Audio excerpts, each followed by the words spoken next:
ஒரு நாளும் உங்களை நான் தேடி வந்து சந்தித்ததில்லை.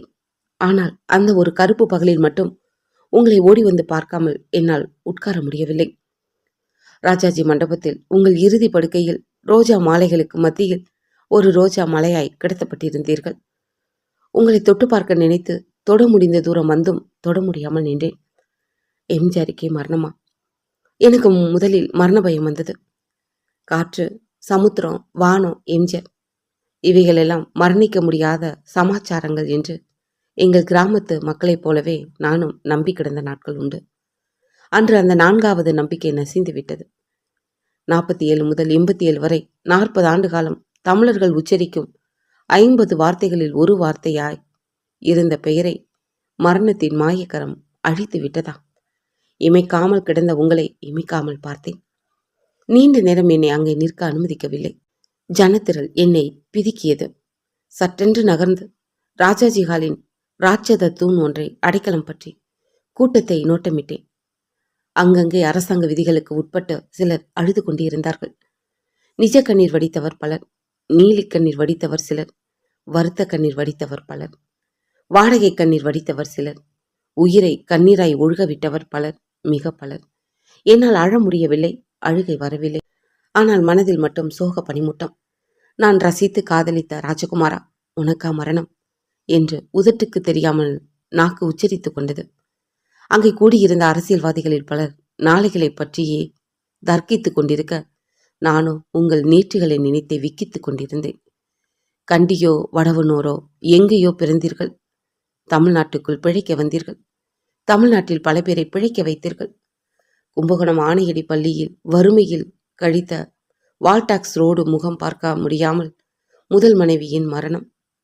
கோடையில் எப்போதாவது படபடவென்று பொழிந்து ஏமாற்றிவிட்டு போகும் மேக மாதிரி பட உலகில் அவ்வப்போது சின்ன சின்ன வாய்ப்புகள்.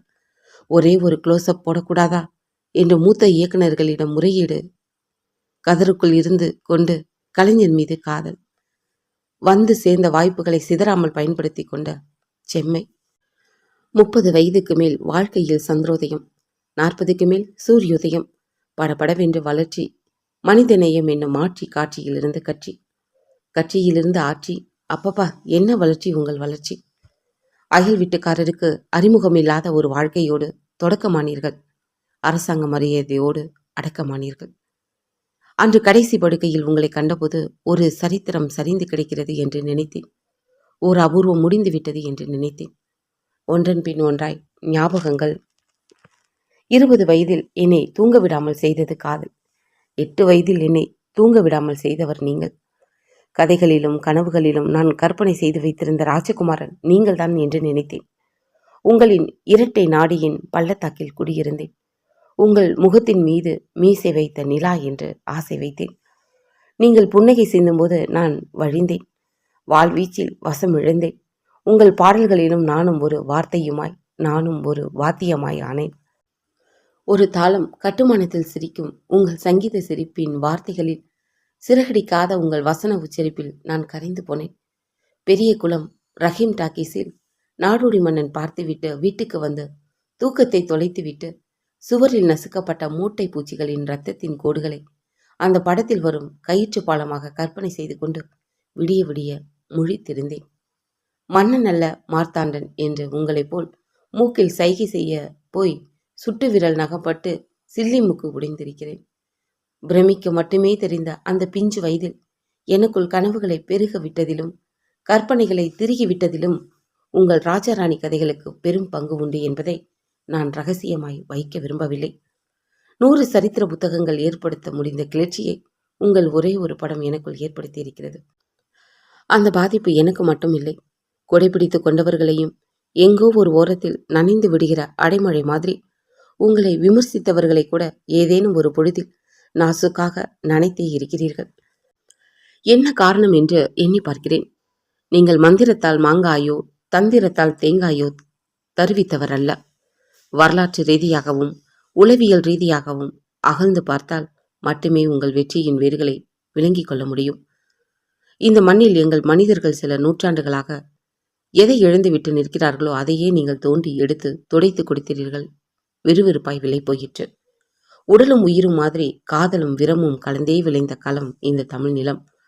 காதலை ஒரு கண்ணாகவும் வீரத்தை ஒரு கண்ணாகவும் போற்றிய தமிழன் பொருளாதாரத்தை நெற்றிக்கண்ணாய் நினைக்காமல் போனான் என்பதே அவன் முறிந்து போனதற்கு மூல காரணம்.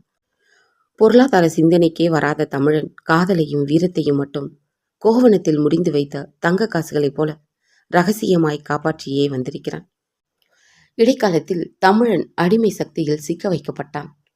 அடிக்கடி எஜமானர்கள் மாறினார்கள் என்பதை தவிர அவன் வாழ்க்கையில் மாற்றமே இல்லை. அவனது வீரம் காயடிக்கப்பட்டது, காதல் கருவுறுக்கப்பட்டது. இழந்து போன ஆனால் இழக்க விரும்பாத அந்த பண்புகளை வெள்ளி திரையில் நீங்கள் வெளிச்சம் போட்டபோது இந்த நாட்டு மக்களின் தேவைகள் கனவுகளில் தீர்த்து வைக்கப்பட்டன. நீங்கள் கனவுகளைத்தான் வளர்த்தீர்கள், ஆனால் கனவுகள் தேவைப்பட்டன.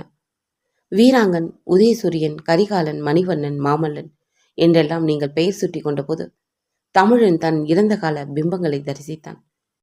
நீங்கள் கட்டிப்பிடித்து கானம் படித்து காதலித்த போது தமிழன் புதைந்து போன காதல் பண்பை புதுப்பித்துக் கொண்டான்.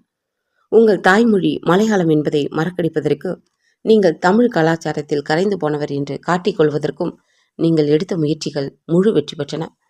மலையாள மரபுப்படி தாயார் பெயரை தான் இன்ஷியலாக கொள்வார்கள். ஆனால் நீங்களோ தமிழ் மரபுப்படி தந்தை பெயரை தான் இன்ஷியலாக கொண்டீர்கள். உங்கள் தமிழ் உச்சரிப்பின் எந்த ஒரு வார்த்தையிலும் மலையாளத்தின் பிசிறு ஓட்டாமல் சுத்தமாய் துடைத்தெறிந்தீர்கள். மருத நாட்டு இளவரசியில் ஒப்பந்த பத்திரத்தின் உச்சியில் முருகன் துணை என்றுதான் எழுதியிருக்கிறீர்கள். நீங்கள் முதலாய் இயக்கி தயாரித்த நாடோடி மன்னனில் தொடக்க பாடலாக செந்தமிழை வணக்கம் என்றுதான் ஆரம்பித்தீர்கள். இப்படியெல்லாம் அந்நிய தோலை உரித்து உரித்து தமிழ் தோல் தரித்து கொண்டீர்கள். உங்களை பற்றி என் செவிகள் சேகரித்திருக்கும் செய்திகள் ருசியானவை. ஒரு பாடகர் மேடையில் உங்கள் பழைய பாடல்களை பாடிக்கொண்டிருக்கிறார். 2 மணி நேரம் கரைந்து போன நீங்கள் இப்போது என் கைவசத்தில் இருப்பது இது மட்டும்தான் என்று உங்கள் விலை உயர்ந்த கடிகாரத்தை கழற்றி அந்த பாடகருக்கு பரிசளிக்கிறீர்கள். அது உங்கள் ஈகைக்கு சாட்சி. 42 ஆண்டுகளுக்கு பிறகு இறந்து போன உங்கள் 2வது மனைவியின் இல்லம் சென்றபோது படுக்கை அறையின் கட்டிலை பார்த்து குலுங்கி குலுங்கி அழுதிருக்கிறீர்கள். அது உங்கள் ஈரத்திற்கு சாட்சி. திமுக மாநாடு முடிந்ததும் பந்தலுக்கு அடியில் படுத்து கிடக்கும் வெளியூர் மக்களுக்கு அவர்களே அறியாமல் அதிகாலை சிற்றுண்டிக்கு ஏற்பாடு செய்துவிட்டு போவீர்களே, அது உங்கள் மனிதாபிமானத்துக்கு சாட்சி. பொதுக்கூட்டங்கள் முடித்துவிட்டு நள்ளிரவு 12 மணிக்கு வைகை அணைக்கு வந்து பொன்னாங்கண்ணி கீரை இருந்தால் சாப்பிடுவேன் என்று நீங்கள் நிபந்தனை விதிக்க, ஆளுக்கு ஒரு திசையில் அதிகாரிகள் பறக்க, பொன்னாங்கண்ணி கீரை தயாராகும் வரை சாப்பிடாமல் இருந்தீர்களாமே, அது உங்கள் உறுதிக்கு சாட்சி. தொலைபேசி இணைப்பகத்தில் இருந்த உங்கள் ரசிகர் ஒருவர் உங்கள் குரல் கேட்க ஆசைப்பட்டு இரவு 11 மணிக்கு உங்கள் வீட்டு தொலைபேசி சுழற்றப்படுகிற சத்தம் கேட்டு ஆசையாய் எடுத்து கேட்க, டொக் என்ற அந்த சின்ன சத்தத்திலேயே தொலைபேசி ஒட்டு கேட்கப்படுகிறது என்பதை உணர்ந்து கொண்டு, யாராயிருந்தாலும் தயவு செய்து போனை வையுங்கள் என்று உடனே உத்தரவு விட்டீர்களாமே, அது உங்கள் கூர்மைக்கு சாட்சி.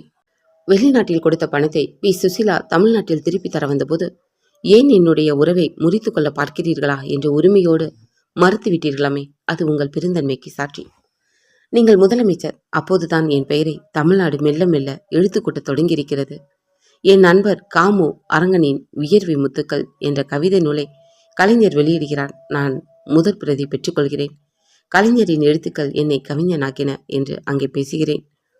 வைரமுத்து கலைஞரோடு ஏன் போனார், எதற்கு போனார், எப்படி போனார் என்று அவசரமாய் திராவக கேள்விகள் வீசி திணற அடிக்கிறீர்கள். என்னை பற்றிய கோப்பு ஒன்று உங்கள் பார்வைக்கு வருகிறது. என் ஜாதகம் அறிகிறீர்கள். தேசிய விருது வாங்கிய பிறகு முதலமைச்சரான உங்களை சந்திக்காமல் கலைஞரை சந்தித்து வாழ்த்து பெறுகிறேன். கவனிக்கிறீர்கள்.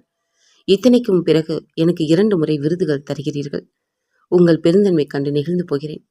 உங்கள் வெற்றியிலிருந்து நாங்கள் கற்றுக்கொள்வதற்கு ஒன்றே ஒன்று உண்டு. அதுதான் நசிந்து போனவர்களுக்கு நம்பிக்கை ஊட்டுவது. உங்கள் பாடல்கள் எல்லாம் தமிழ்நாட்டுக்கு நீங்கள் செய்த ரத்ததானம்.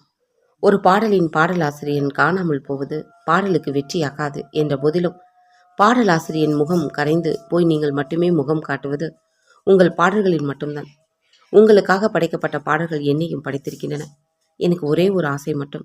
ஆடிக்காற்றில் ஆடும் மகள் விளக்கின் சுடராய் ஆடிக்கொண்டே இருக்கிறது. நிகழ்வில் இருக்கும் எல்லா கதாநாயகர்களும் என் பாடலை உச்சரிக்கிறார்கள், உங்கள் உதடுகளை தவிர. ஒரே ஒரு பாட்டு உங்களுக்கு நான் எழுத ஆசைப்பட்டேன். ஆனால் என்னால் எழுத முடிந்தது உங்களுக்கான இரங்கல் பாட்டுதான். உங்களுக்கு என்னால் படைக்க முடிந்தவை உங்கள் இறுதி ஊர்வலமான காவிய தலைவனுக்கு கடைசி வரிகள் தான். உங்கள் ராமவர தோட்டத்திற்கு நான் முதலாய் போனது உங்கள் அன்பு துணைவியாருக்கு ஆறுதல் சொல்லத்தான். உங்களை பற்றி முதலில் நான் பேசியது உங்கள் இரங்கல் கூட்டத்தில்தான்.